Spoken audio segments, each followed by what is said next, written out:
अरे, आप इतनी मदिरा क्यों पी रहे हैं? अपनी सफलता का उत्सव मना रहा हूं मैं।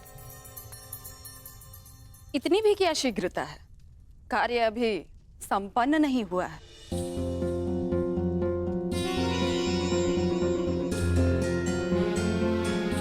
मेरे प्यारे भोली जीवन संगिनी, और ये विष युक्त भोजन करने के पश्चात अतिथिगण गहन निद्रा में सो जाएंगे।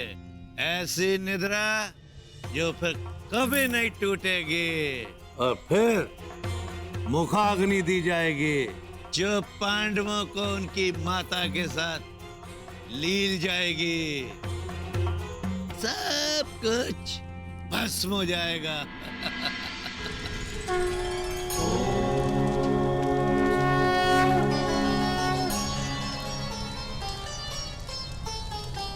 नारायणं नमस्कृत्य नरं चैव वसुदेव,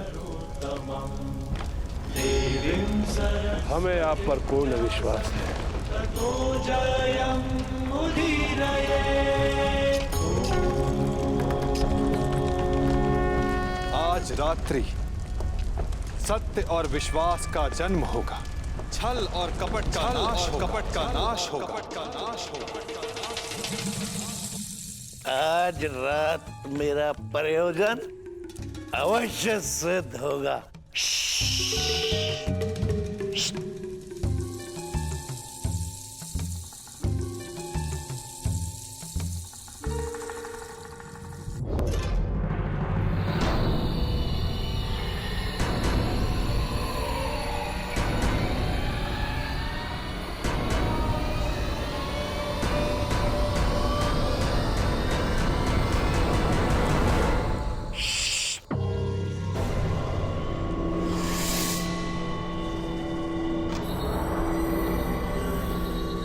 आज पांडवों का नाश होगा। कुमार दुर्योधन का मंतव्य सफल होगा।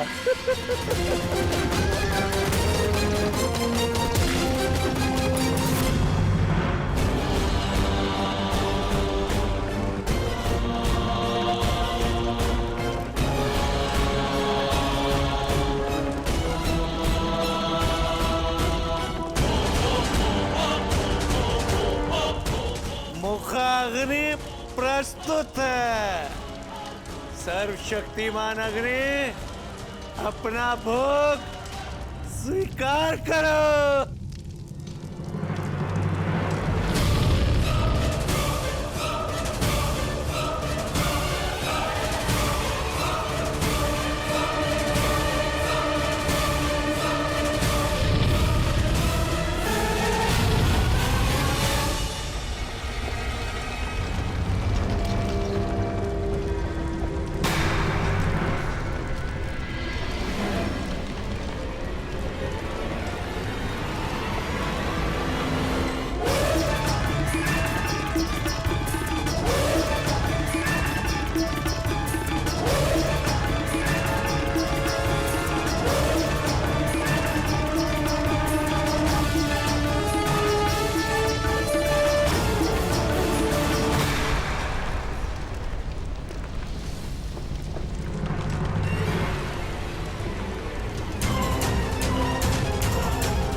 किया दुर्योधन?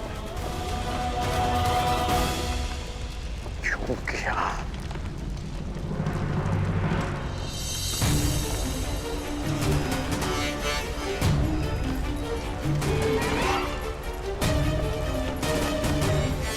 यदि नियति का अर्थ न्याय है तो यह अन्याय क्यों?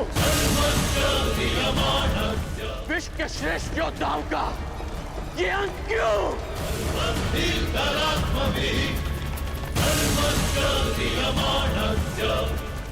माता कुंती के साथ ये छल क्यों?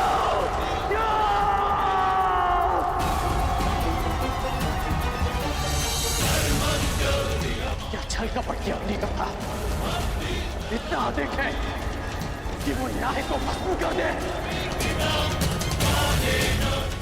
आप तो सब जानते थे ना लक्ष्मण, फिर क्यों घृणा की अग्नि को ये विनाश करने दिया? बताइए क्या? विलाप ना करो कर्ण। अग्नि केवल भस्म नहीं करती, विनाश नहीं करती, अग्नि सृजन भी करती है। संसार जब घृणा और कपट में झूलता है तो अग्नि उसे पवित्र भी करती है, और वही पवित्र पुनीत अग्नि आज उत्पन्न हुई है। समय आ गया है पाप के नाश का, कपट के विनाश का।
स्वागत है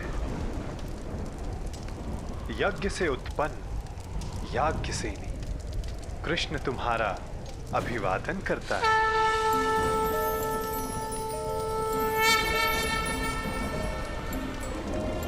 द्रुपद पुत्री द्रौपदी। कुमारी चापी पांचाली वेदी मध्य समुत्थिता सुहागा दर्शनीयांगी स्वासिताय तलोचना।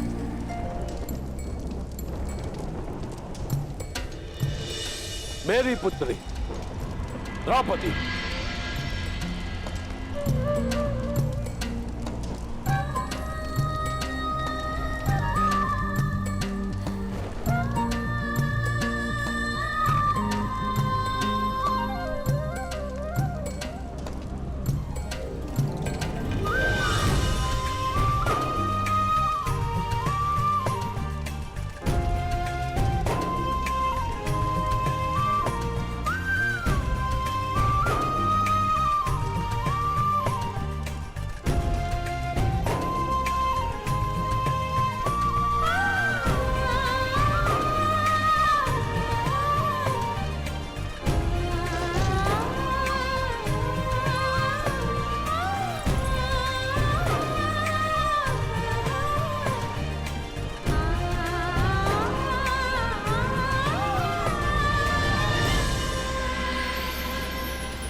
पिताश्री।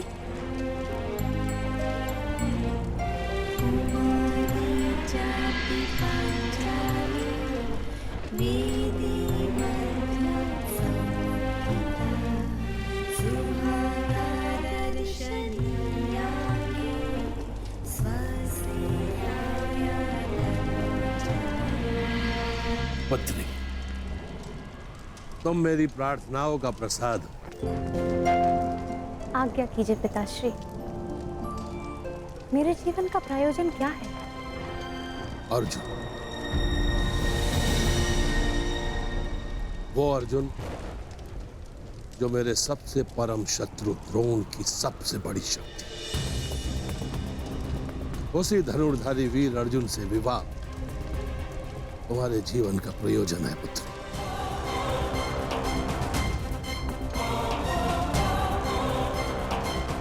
ताकि मेरा घोर शत्रु द्रोण अपना सबसे घनघोर अस्त्र खो बैठे।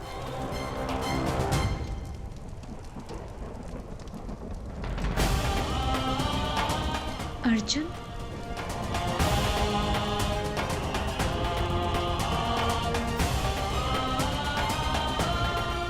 महाराज,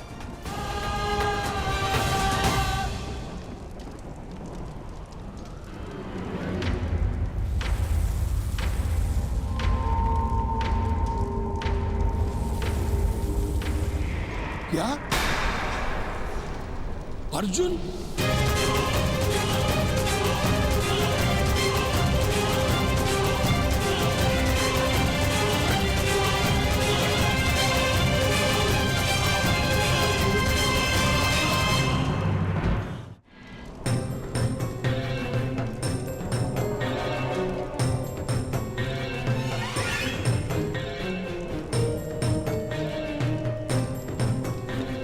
वसुदेव, ये कैसे संभव है? वारणावर्त के जिस भवन में पांडव निवास कर रहे थे, वो अग्नि को भेंट चढ़ गया।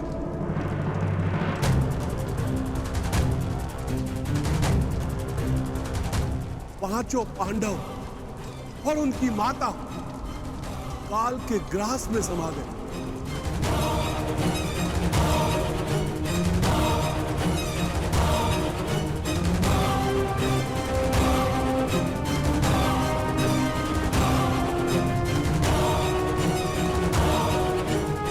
जिस अर्जुन से विवाह के लिए मैंने एक पुत्री की कामना की थी,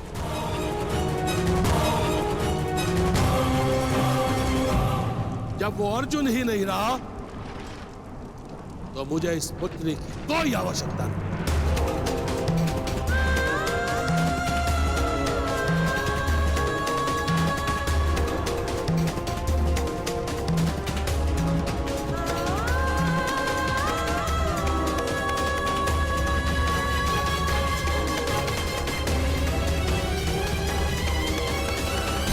कृष्णदम, तुम शीघ्र मेरे साथ चलो पुत्र। हमें तुरंत द्रोण का विनाश करना है।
मेरा स्मरण करोगे ना पुत्र?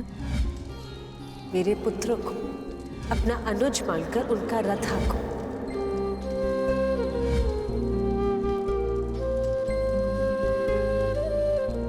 मेरे पुत्र को तुम्हारे सहायता की आवश्यकता है। ऐसा प्रतीत हो रहा है कि रक्त के संबंध से भी अधिक गहन संबंध है तुम्हारे साथ।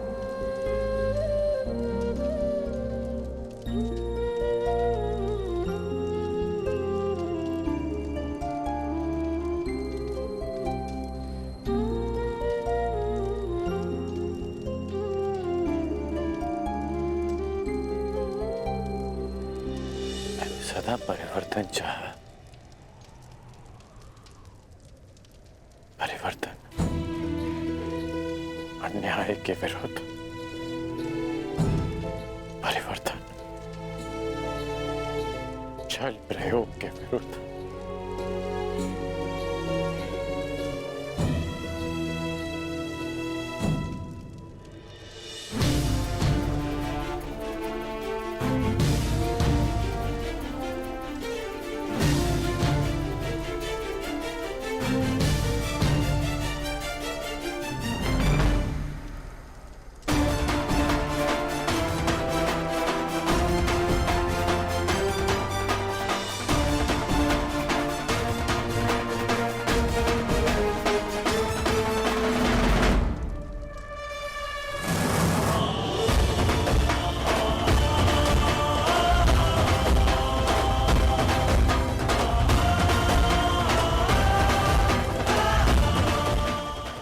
हत्यारे को इस पाप का मूल्य अवश्य चुकाना होगा। इस षड्यंत्र के सूत्रधार को अवश्य दंड मिलेगा और वो दंड मैं दूंगा, मैं दूंगा।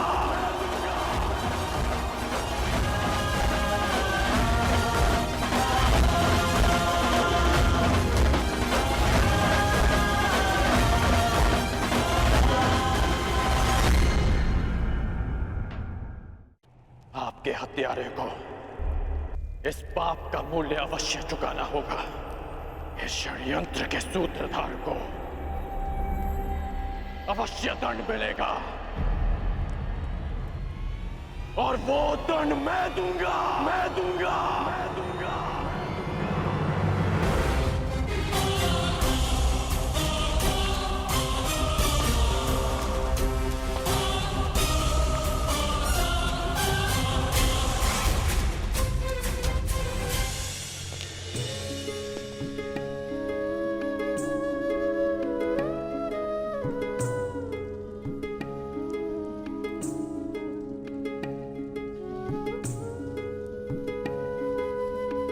जो संसार में आता है उसके जीवन का कारण और निवारण स्वयं नियति चुनती है। तुम्हारे जीवन का लक्ष्य मात्र अर्जुन से विवाह करना नहीं है, परंतु उससे बहुत ऊंचा है। तुम्हें तो इतिहास की धारा का मार्ग बदलना, एक महान शांति का कारण बनना है। तुम अग्नि से उत्पन्न हुई, अग्नि से जन्मी हो, परंतु कोई और भी है जिन्हें अग्नि छू भी नहीं पाई।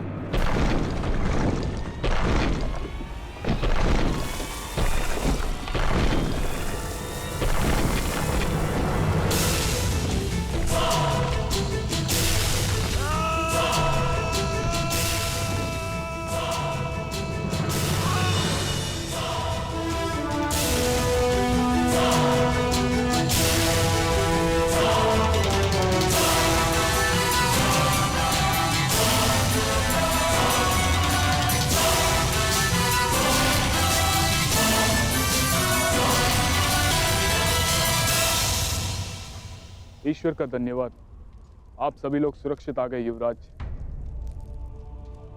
सुरक्षित तो हम तभी हो गए थे जब काका श्री विदुर ने हमें षड्यंत्र के बारे में बता दिया था। विदुर काका श्री ने मलेच्छ भाषा में संदेश भेजा है कि एक लाक्ष्य गृह है, इसका निर्माण लाख घी और लकड़ियों से किया गया है। ये हमें भस्म करने के लिए बनाया गया है। हमें यहां से बच निकलने की योजना बनानी होगी। रोचन ने आज रात्रि हमें भोज का निमंत्रण दिया है। इसका तात्पर्य समझते हो? हमें विषयुक्त भोजन कराना चाहता है ताकि हम यहां से बचकर ना निकल सके। रोचन आ रहा है। भोजन के पश्चात किस किस को क्या क्या करना है, योजना स्मरण रखना। रोचन की भार्या अपने 5 पुत्रों के साथ यहाँ उपस्थित है। आज भोजन के समय आपको अपना एक आभूषण रोचन की भार्या को भेंट देना होगा। न जाने अब भरपेट भोजन फिर कब करने को मिलेगा। आज पांडवों का नाश होगा। कुमार दुर्योधन का मंतव्य सफल होगा। सब ठीक है ना? बालक सुरक्षित है ना? नहीं, तनिक आंख लग गई। बालक भवन में ही सो रहा है। मूर्ख! शीघ्रता करो, ये लाक्षाग्र है, क्षण भर में भस्म हो जाएगा।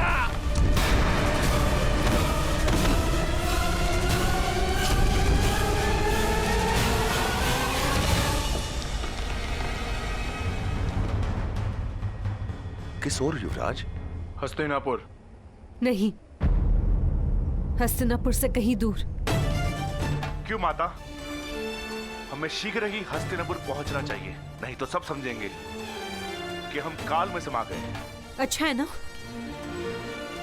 मैं भी यही चाहती हूँ कि सब यही समझे। बार बार तुम्हारे प्राणों पर आक्रमण तो रुकेगा, परंतु माता, दुर्योधन ने हमारी हत्या का प्रयास किया है और वो राजा बनने के लिए कोई चक्र रचता जा रहा है। हमें उससे प्रतिकार लेना ही होगा।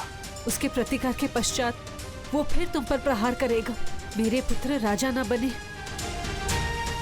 ये मुझे स्वीकार है, परंतु तुम्हारे प्राण की हानि नहीं। हमें वन जीवन का अभ्यास है ना, हम वही रह लेंगे। तुम 5 भाइयों में प्रेम बना रहेगा, किसी की घृणा, किसी का विद्वेष नहीं।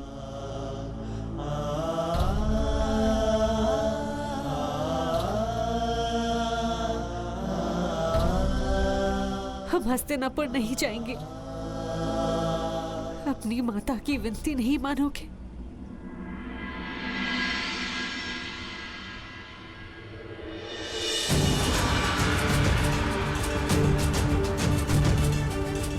माता विनती नहीं, आदेश करती है माता श्री।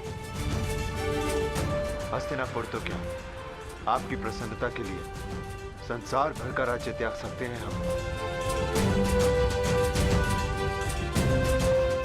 हम हस्तिनापुर नहीं जाएंगे।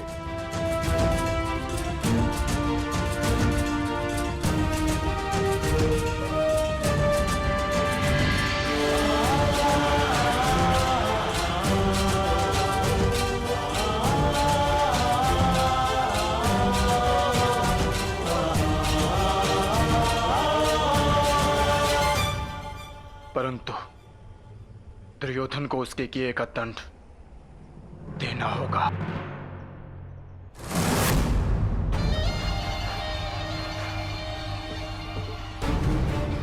आनंद आ गया, आनंद आ गया मामा श्री। हमारी 5 बाधाएं एक साथ समाप्त हो गई, एक साथ समाप्त हो गई। हाँ मेरे होने वाले सम्राट।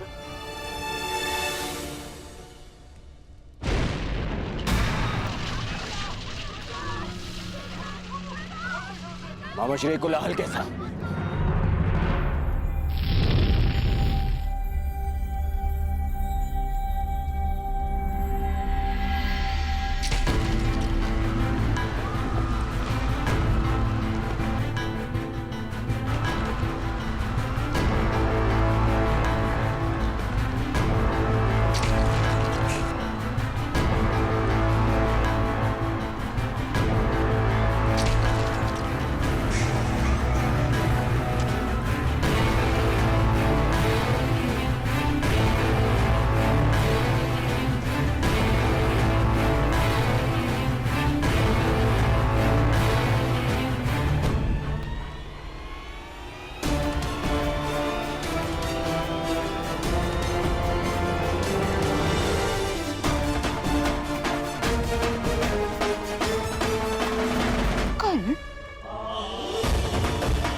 एक अग्नि तुमने लगाई और एक मैंने।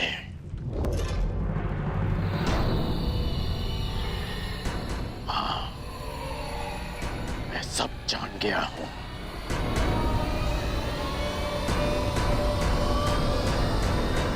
अब क्या करोगे? मुझे भी जला दोगे, जैसे पांडवों और कुंती माता को जला दिया?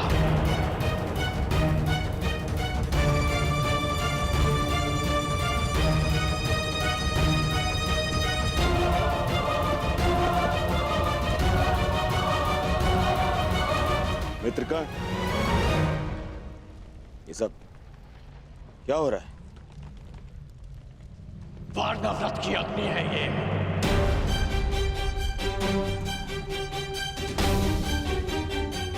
जो हस्तिनापुर तक आ पहुंचे।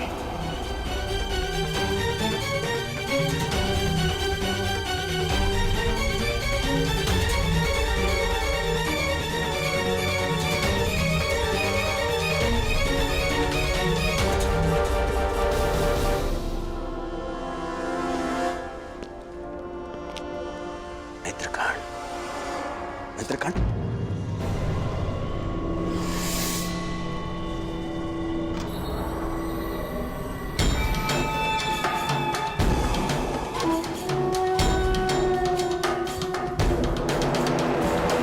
तुम कारण ही क्रोधित हो रहे हो मित्र। पांडव शत्रु थे, उनका नाश कर दिया, आवश्यक था। तुम्हारे शत्रुओं का नाश करने के विरुद्ध हमें कल था और ना मैं आज हूं। परंतु कायरों के बाती वो चक्र रचने के विरुद्ध मैं सदा से हूं और सदा रहूंगा।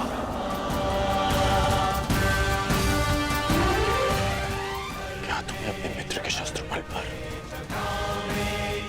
बिल्कुल विश्वास नहीं था?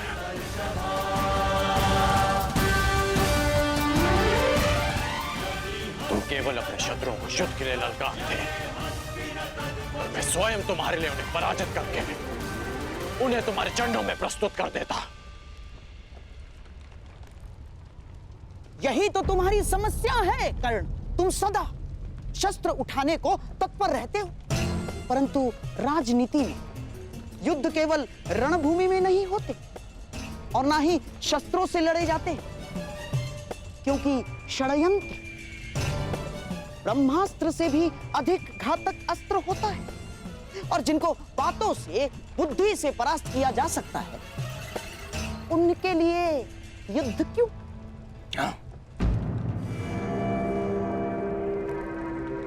तुम अब भी नहीं समझ पा रहे हो।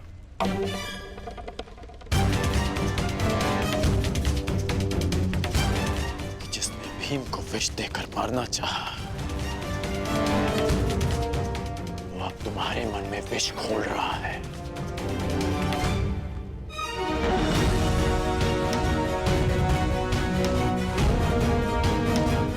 तुम्हारा शुभचिंतक होने का ढोंग करने वाला तुम्हारा ये मामा तुम्हें पथभ्रष्ट कर रहा है।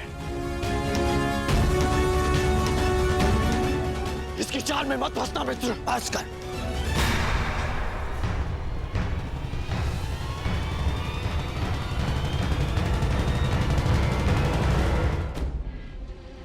मुझे मेरा पद क्या थे, मैंने वही किया जो मुझे उचित लगा। भूल गए कैसे? उन पांडवों के कारण मुझे ही नहीं, तुम्हें भी कितना मान सहना पड़ा था कर्ण। उनका नाश आवश्यक था, मार जाए जो भी हो।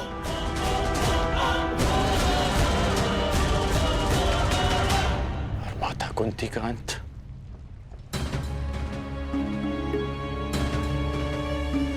क्या वो भी उचित था मित्र?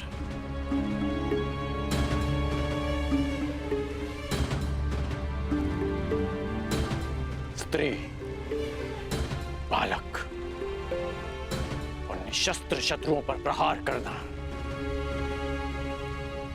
क्या ये भी एक योद्धा का धर्म होता है? बताओ मित्र, बताओ।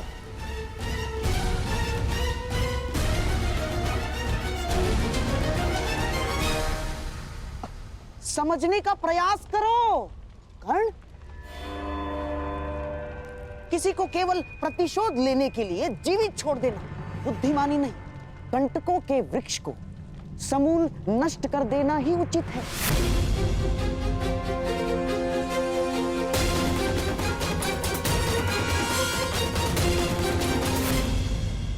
ठीक कहा आपने।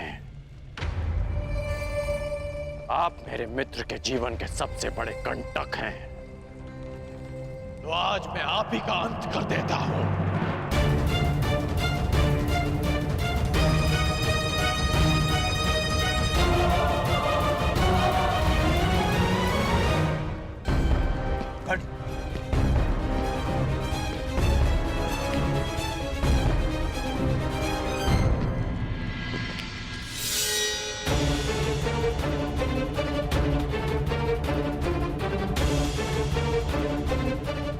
आपने एक योद्धा को षड्यंत्र रचना सिखाया और आज मैं आपको सिखाऊंगा कि एक सच्चा योद्धा युद्ध कैसे करता है।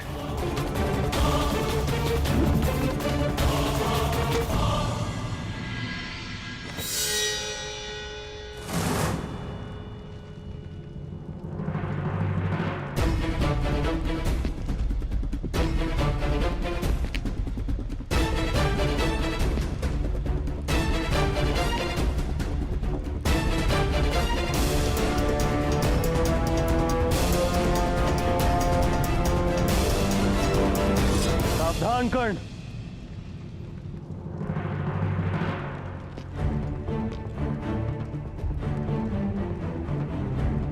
अपनी सीमा में रहो। मत भूलो कि तुम्हें राजा किसने बनाया है। ये मत भूलो कि तुम किससे बात कर रहे हो। मैं उससे बात कर रहा हूं जिसके पास ना क्षत्रिय का साहस है और ना ही राजा की मर्यादा। कर्ण!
क्योंकि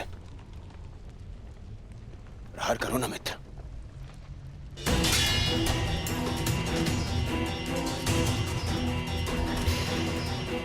मैंने वचन लिया था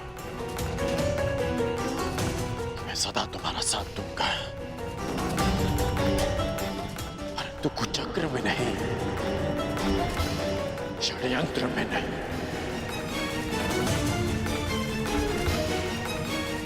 इसलिए जो भी तुमने मेरे लिए किया उसका बहुत बहुत धन्यवाद। परंतु आज मैं अंगराज का पद त्यागता हूं, त्यागता हूं, त्यागता हूं, त्यागता हूं, त्यागता हूं। और तुम्हें भी। पांडवों का अंत जिस प्रकार से हुआ, उसकी पीड़ा सदैव रहेगी। परंतु उससे भी अधिक पीड़ा इस बात की रहेगी कि मेरा मित्र अनुचित मार्ग पर चला गया, कि एक योद्धा कायरता के मार्ग पर चला गया।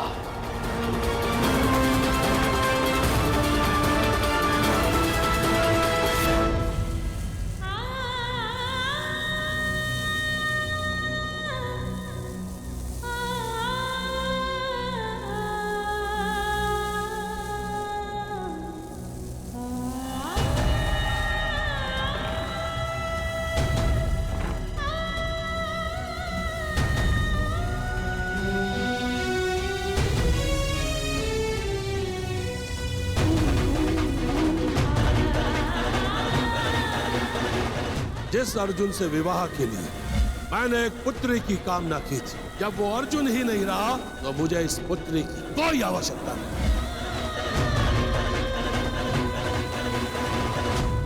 जीवन यात्रा का प्रारंभ हो चुका है।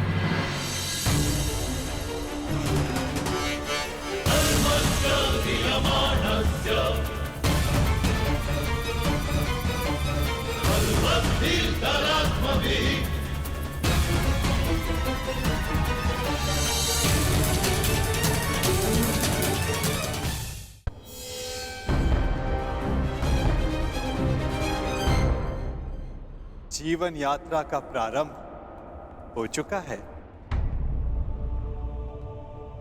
यात्री चलेगा तो कहीं ना कहीं अवश्य पहुंच जाएगा।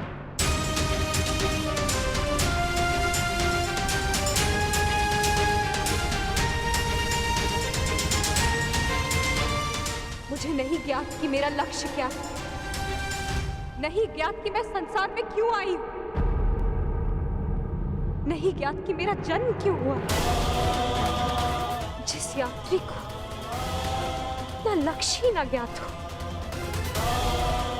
वो कहां पहुंचेगा?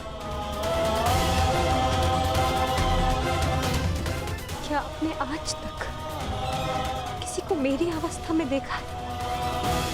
हाँ, प्रत्येक को देखा है। जीवन धारा के प्रवाह में प्रत्येक के समक्ष ऐसी परिस्थिति आती ही है।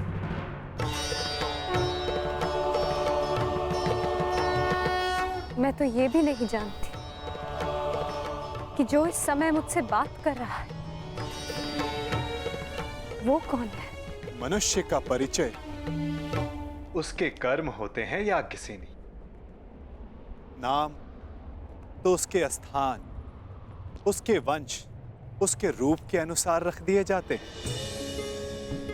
परंतु तुम्हारी उत्सुकता को शांत करना भी आवश्यक है। तुम द्रुपद की द्रौपदी हो तो मैं वसुदेव का वासुदेव हूं। यदि श्यामल होने के कारण तुम कृष्णा हो तो मैं कृष्ण हूं। परंतु यदि इस समय कुछ सबसे अधिक महत्वपूर्ण है तो ये कि तुम चिंतित हो और मैं तुम्हारा शुभ चिंतक हूं। आपसे वार्तालाप करने का मेरे पास कोई कारण तो नहीं है, परंतु आपसे बात करके अच्छा लगता है।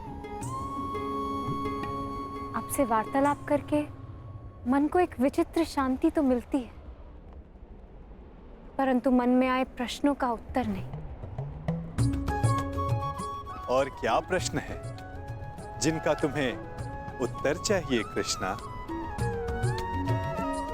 एक ही तो प्रश्न है, मेरे जन्म का उद्देश्य क्या है, मेरे जीवन का लक्ष्य क्या है?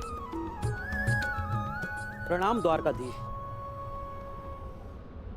महाराज द्रुपद और कुमार दृष्टद्युम्न आपके निवेदन पर अग्निकुंड के स्थल पर आपकी प्रतीक्षा कर रहे हैं। उन्हें कहो मैं आ रहा हूं। मेरे प्रश्न का उत्तर दिए बिना जा रहे हैं वासुदेव। इस समय किसी और की शंका का निवारण करना अधिक आवश्यक है पांचाली।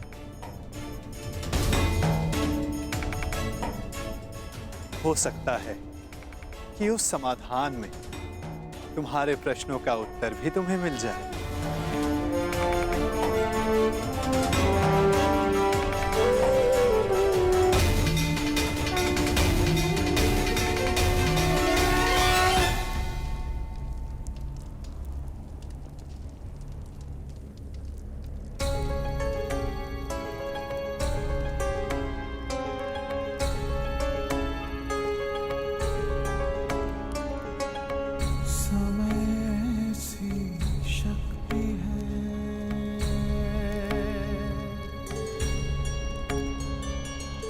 सभी समय से हारे राजा हो या रंग सभी बनते रहे बेचारे।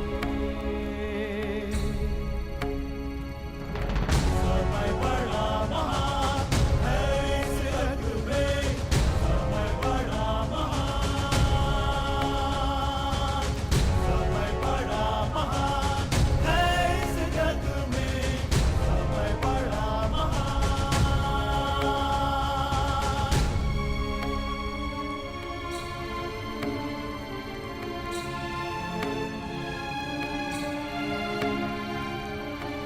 माया का धुआं फैलाए, भ्रम के जाल बिछाए, मन में घृणा द्वेष भरे, फिर अपनों को लड़वाए। सही समय पे सत्य को लाए, झूठ को करे किनारे। राजा हो या रंक सभी बनते रहे बेचारे। समय बड़ा महान है इस जग में, समय बड़ा महान, समय बड़ा महान है इस जग में, समय बड़ा महान।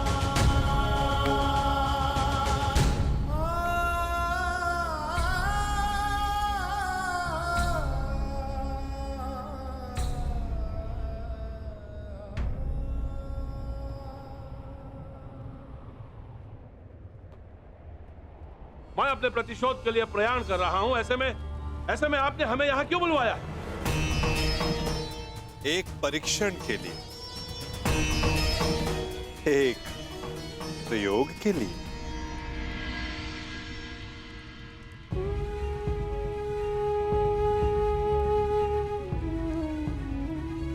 कैसा परीक्षण और यहां क्यों?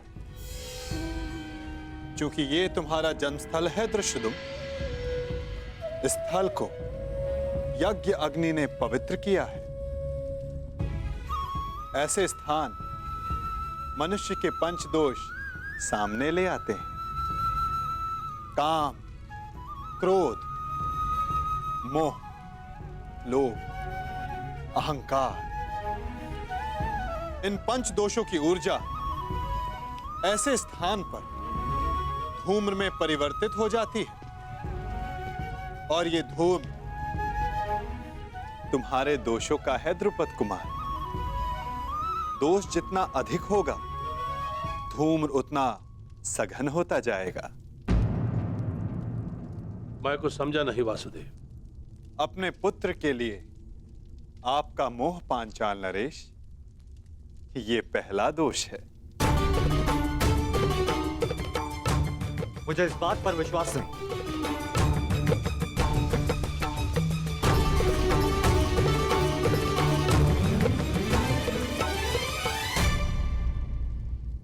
धूम्र बढ़ गया ना, चूंकि दूसरा दोष समक्ष आ गया। मद, इन सब बातों का मंतव्य क्या है वासुदेव? क्या आप हमें हस्तिनापुर पर आक्रमण करने से रोकना चाहते हैं? नहीं, इसके विपरीत मैं तो इस आक्रमण में आपका साथ देना चाहता हूं पांचाल नरेश।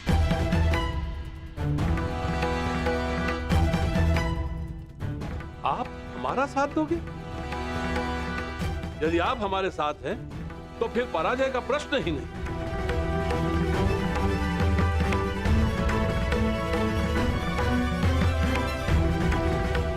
लोभ, तीसरा दोष। परंतु मैंने जो कहा, मेरा मंतव्य वही है पांचाल नरेश। मैं इस आक्रमण में आपके साथ रहूंगा, परंतु उससे पूर्व धृष्टद्युम्न को मुझ पर एक प्रहार करना होगा।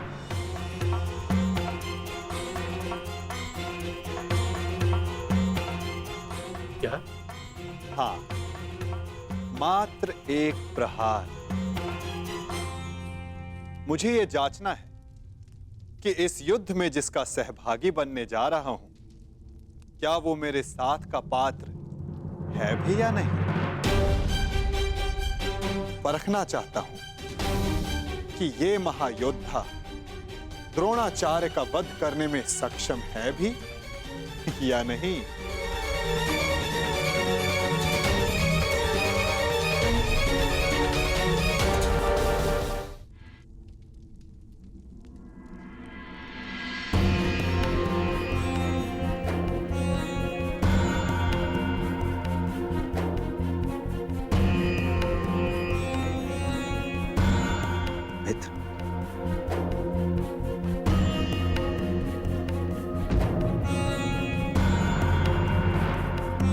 कुंती के अंतिम संस्कार में मुझे सम्मिलित होने दिया,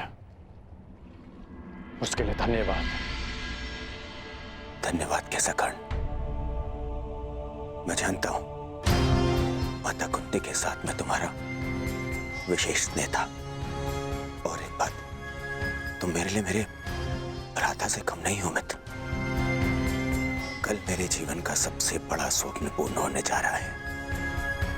कल मेरा युवराज अभिषेक है मित्र, और यही तो तुम्हारा भी स्वप्न था ना।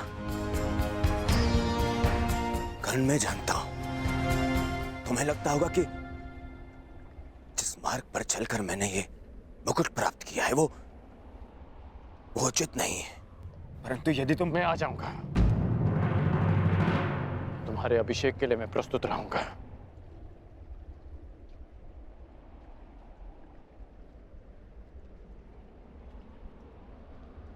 तुम्हें मित्र माना है और कल राजसभा में उपस्थित रहकर मैं अपने मित्र होने का कर्तव्य अवश्य निभाऊंगा।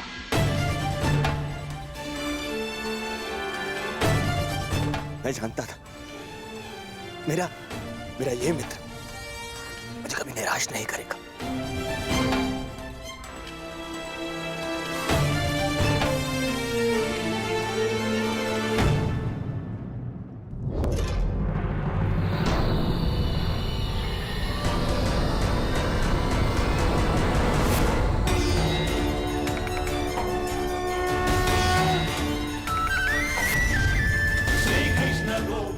अहंकार, एक और दोष। क्या हुआ धृष्टद्युम्न? आगे बढ़ो, प्रहार करो।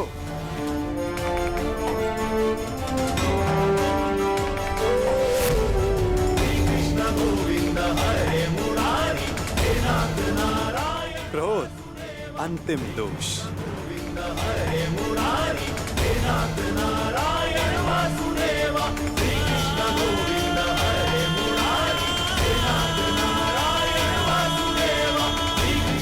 वासुदेव, मैं आपका मंतव्य समझ गया। मेरा पुत्र अभी द्रोण से युद्ध करने के लिए तैयार नहीं है। अब ये माया समाप्त कीजिए वासुदेव।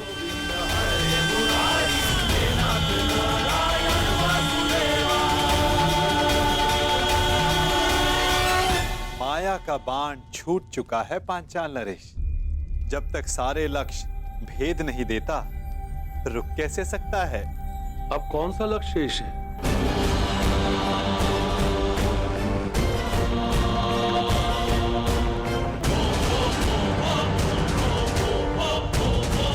नहीं, रुको पुत्र।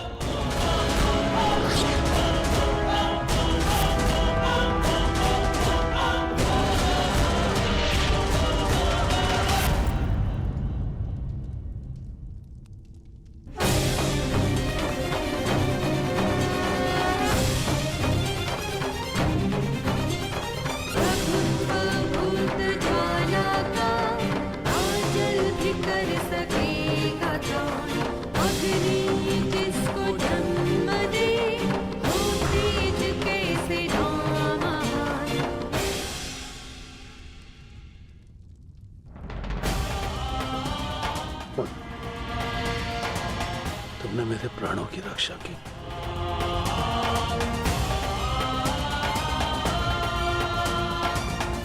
पश्चाताप, भूल का पश्चाताप पांचाल नरेश। प्रत्येक दोष का निवारण पश्चाताप है। आपकी पुत्री पांचवी पंचकन्या है, इस युग की इकलौती। पहली चार त्रेता युग में आई। अहिल्या, मंदोदरी, सीता और तारा। और अब द्वापर युग को प्रतीक्षा थी पांचवी पंचकन्या की, द्रौपदी की।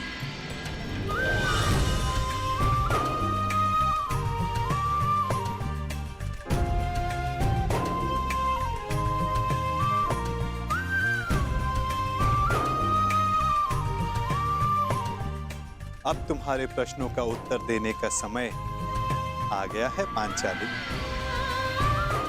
मनुष्य के जीवन का लक्ष्य और प्रयोजन भिन्न होते हैं। अर्जुन से विवाह तुम्हारे पिता का प्रयोजन था। तुम्हारे जीवन का लक्ष्य बहुत ऊंचा, बहुत आगे है द्रौपदी। एक बार मेरी दृष्टि से अपने आप को देखो, अपने लक्ष्य को देखो। आपकी दृष्टि में मेरे जीवन का लक्ष्य क्या है वासुदेव? परिवर्तन। केवल एक मनुष्य के जीवन का परिवर्तन नहीं, समस्त संसार के जीवन में। इतिहास की धारा को परिवर्तित करना है तुम्हें। पातक नाश, तुम्हें पापों का नाश करना है।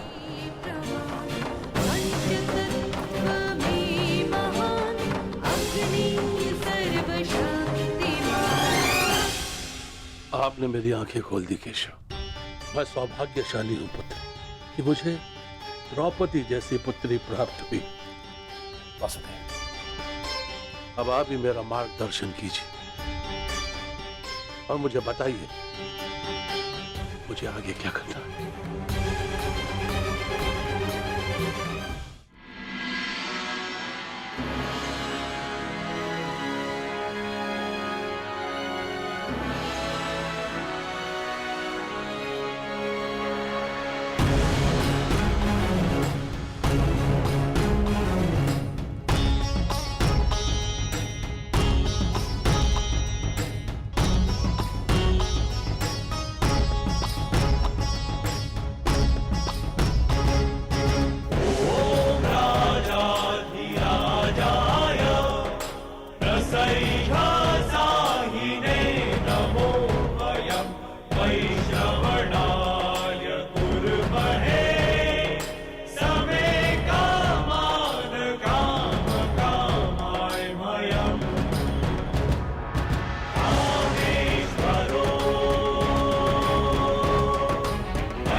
मित्रगण,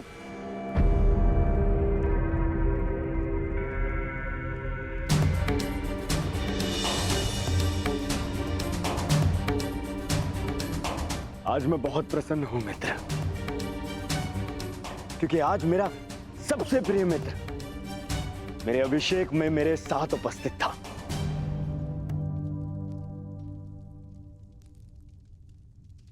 मैं यहाँ आया क्योंकि एक मित्र के अभिषेक में उपस्थित होना मेरा कर्तव्य था।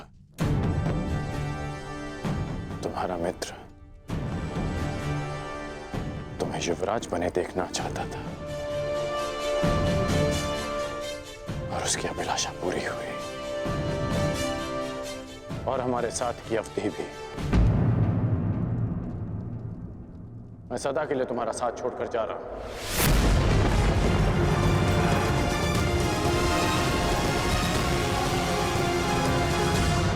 युग बदल रहा है पांचाल नरेश।